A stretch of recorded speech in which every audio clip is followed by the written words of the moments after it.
Hello, this is Naresh Karamchetty. Today I will talk about on-balance volume.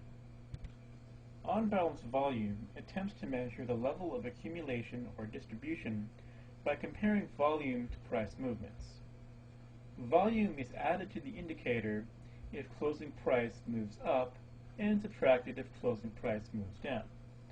The basic assumption regarding on-balance volume analysis is that on-balance volume changes precede price changes.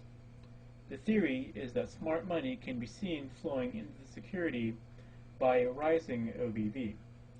When the public then moves into the security, both the security and the on-balance volume will surge ahead. OBV is generally used to confirm price moves.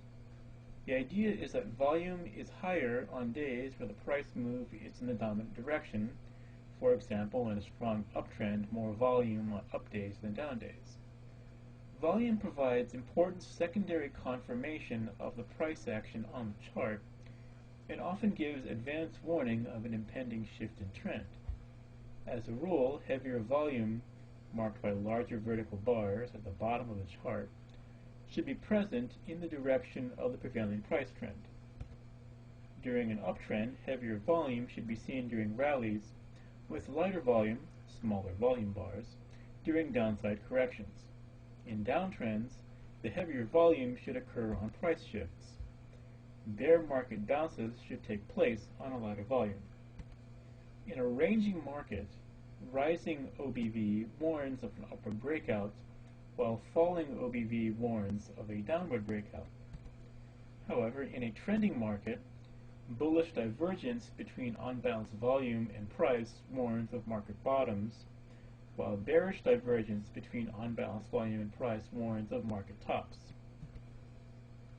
The OBV is in a rising trend when each new peak is higher than the previous peak and each new trough is higher than the previous trough. Likewise, the on-balance volume is in a falling trend when each successive peak is lower than the previous peak and each successive trough is lower than the previous trough. When the OBV is moving sideways and not making successive high and lows, it is in a doubtful trend. There are two ways in which the on-balance volume trend can be broken. The first occurs when the trend changes from a rising trend to a falling trend, or from a falling trend to a rising trend. The second way the OBV trend can be broken is if the trend changes to a doubtful trend and remains doubtful for more than 3 days. Heavier volume accompanying breaking of trend lines and support or resistance levels lends greater weight to price activity. If prices are rising, but the on-balance volume line is flat or falling, that means there may not be enough volume to support higher prices. In that case, the divergence between a rising price line and a flat or falling OBV line is a negative warning.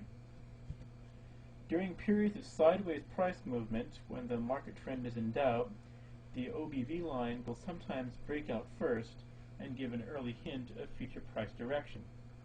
An upside breakout in the on-balance volume line should catch the trader's eye and cause him or her to take a closer look at the market or stock in question. At market bottoms, an upside breakout in on-balance volume is sometimes an early warning of an emerging uptrend. If the security's price movement precedes OBV movement, a non-confirmation has occurred. Non-confirmations can occur at bull market tops when the security rises without or before the on-balance volume, or at bear market bottoms when the security falls without or before the on-balance volume technical indicator. When the on-balance volume changes to a rising or falling trend, a breakout has occurred. Since OBV breakouts normally precede price breakouts, investors should buy long on on-balance volume upside breakouts. Likewise, investors should sell short when the OBV makes a downside breakout.